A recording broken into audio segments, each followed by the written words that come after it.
Bienvenue dans Tech Info. Votre rendez-vous dédié aux technologies de l'information et de la communication. Une émission qui met en lumière l'innovation et les avancées technologiques sur Radio Kara. Tech Info, une présentation de Kanwessim Kata. Salut à toutes et à tous et bienvenue dans votre émission Tech Info, votre rendez-vous hebdomadaire consacré aux nouvelles technologies, à la cybersécurité et aux enjeux du numérique dans notre quotidien. Dans ce numéro, nous allons parler de comment éviter les cyberarnaques pendant la Coupe du Monde 2026. La Coupe du Monde 2026 passionne des millions de supporters, mais pendant que les fans cherchent des billets, des voyages ou des retransmissions en ligne, les cybercriminels eux aussi sont prêts à entrer sur le terrain. Faux sites de vente de billets, liens frauduleux, offres d'emploi fictifs, QR codes piégés, les arnaques liées à la Coupe du Monde se multiplient déjà. Des milliers de domaines Internet liés à l'événement ont été créés, dont une partie importante est considérée comme suspecte. Comment reconnaître ces pièges? Comment protéger ses données et son argent? C'est ce que nous allons découvrir aujourd'hui. Pour mieux comprendre ces risques et apprendre à s'en protéger, nous recevons aujourd'hui dans nos studios Monsieur Mbafé Tanguy Pouedo. Je suis ingénieur logiciel, formateur sur le métier du numérique et puis un passionné aussi de la cybersécurité. Au quotidien, je conçois des applications et je m'intéresse particulièrement à la protection des données et à la sécurité des systèmes d'information.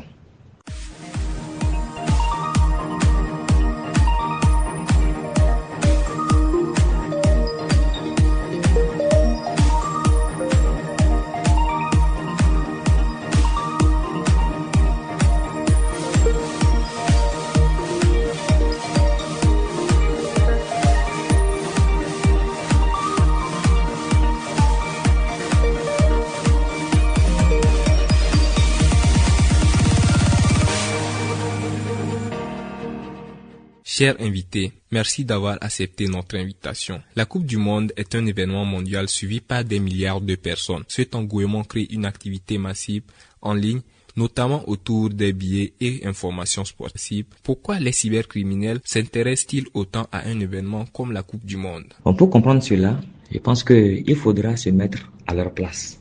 Les cybercriminels recherchent toujours les endroits où il y a beaucoup de monde. Et la Coupe du Monde est aussi l'endroit idéal, puisque la Coupe du Monde est l'un des événements les plus suivis au monde. Au cours de la Coupe du Monde, des millions de personnes recherchent des billets, des hôtels, des vols, des maillots ou des plateformes pour regarder des matchs. Pour un fraudeur ou bien pour un arnaqueur, comme on les appelle souvent, c'est une occasion idéale.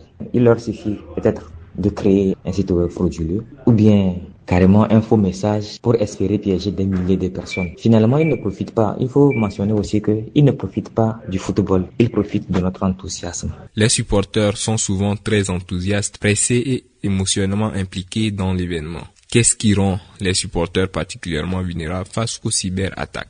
À cette question, prenons un exemple. Vous vous êtes préparé pendant des mois que vous allez assister à la Coupe du Monde. C'est votre première fois d'assister à la Coupe du Monde. Entre économie et préparation, location de l'hôtel. Et à 3 jours de la Coupe du Monde, vous recevez un message bien sur les réseaux sociaux. Vous voyez qu'il ne reste que 10 billets pour la Coupe du Monde.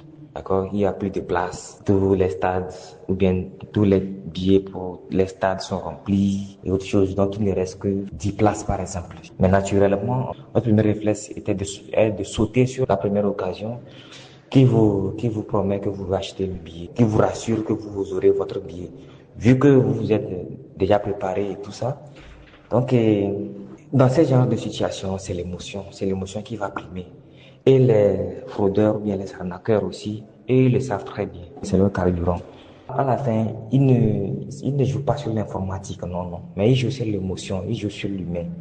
Donc ils créent de l'urgence et ils profitent de cette urgence maintenant pour extorquer ou bien pour arnaquer.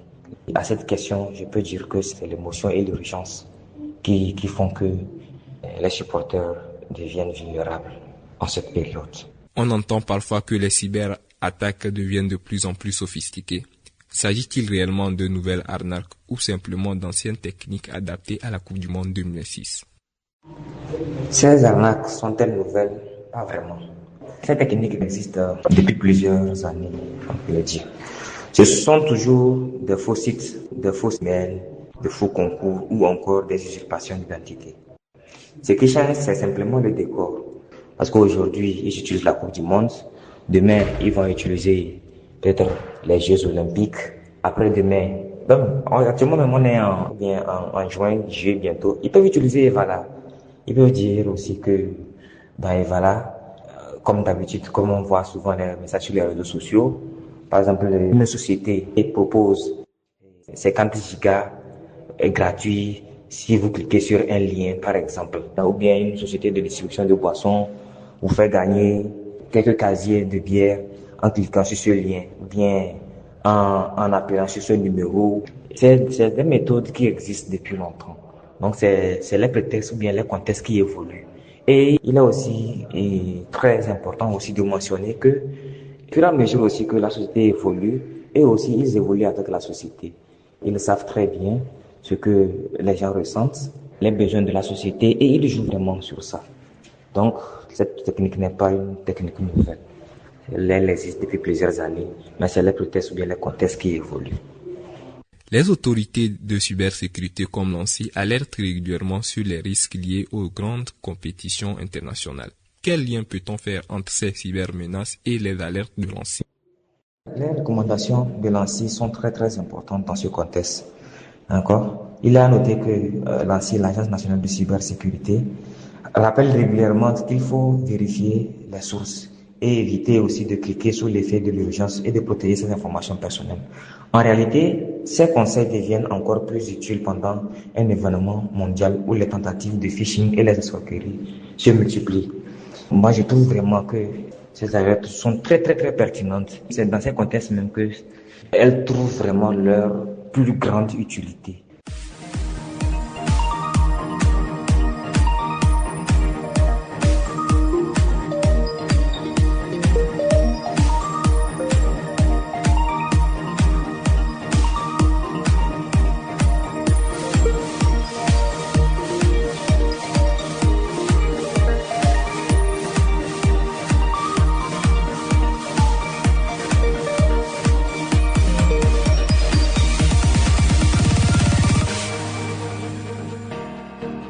Parlons maintenant des billets de match, un sujet très sensible pour les supporters.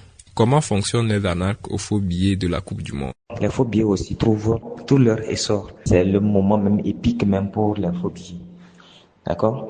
Prenons un exemple pour expliquer ce concept de faux billets. Supposons que les billets de la FIFA sont vendus uniquement que sur le site de la FIFA. Et sur le site de la FIFA, les billets sont exclusivement à 40 €. D'accord? Un arnaqueur va venir créer un site qui va ressembler, aujourd'hui avec l'avènement de l'intelligence artificielle, c'est très facile de créer un site web. D'accord? Donc il va venir créer un site web qui va ressembler exactement au site de la FIFA. D'accord? Donc maintenant, ce qui va faire la différence entre les deux sites, c'est que la FIFA, le lien, la FIFA ce serait peut-être fifa.com, mais l'arnaqueur peut-être son site sera fifa.com, il va mettre 2 A au lieu de un seul A. Au premier regard, vous n'allez pas le constater. Mais ce qui va faire la différence, en fait, c'est aussi, peut-être sur le site aussi, il va mettre des prix particulièrement un peu bas.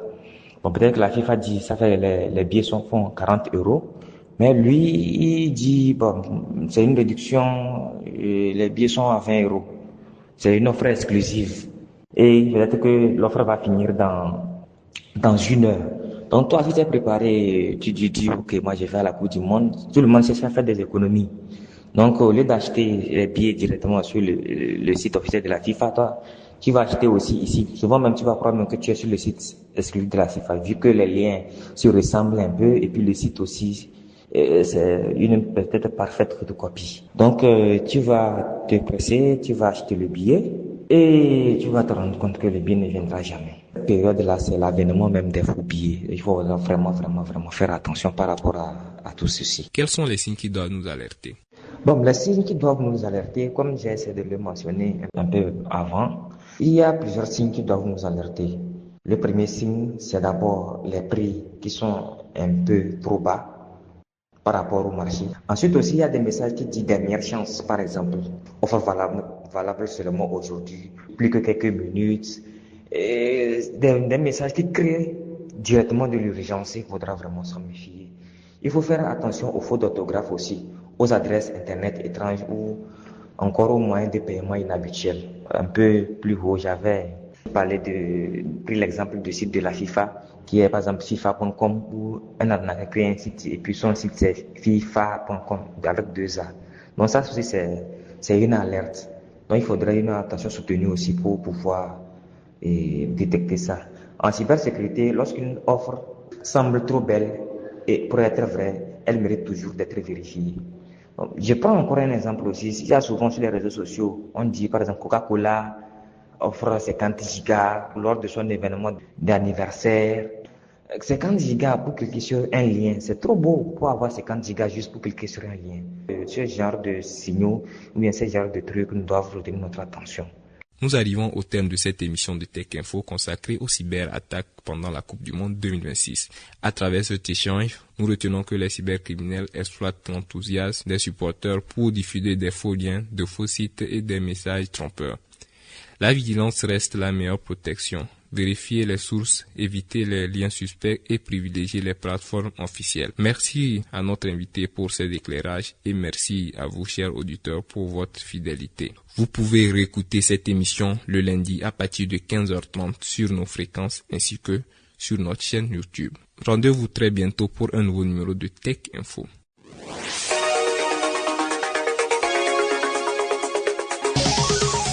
C'était Tech Info, votre émission sur les technologies qui transforment nos vies.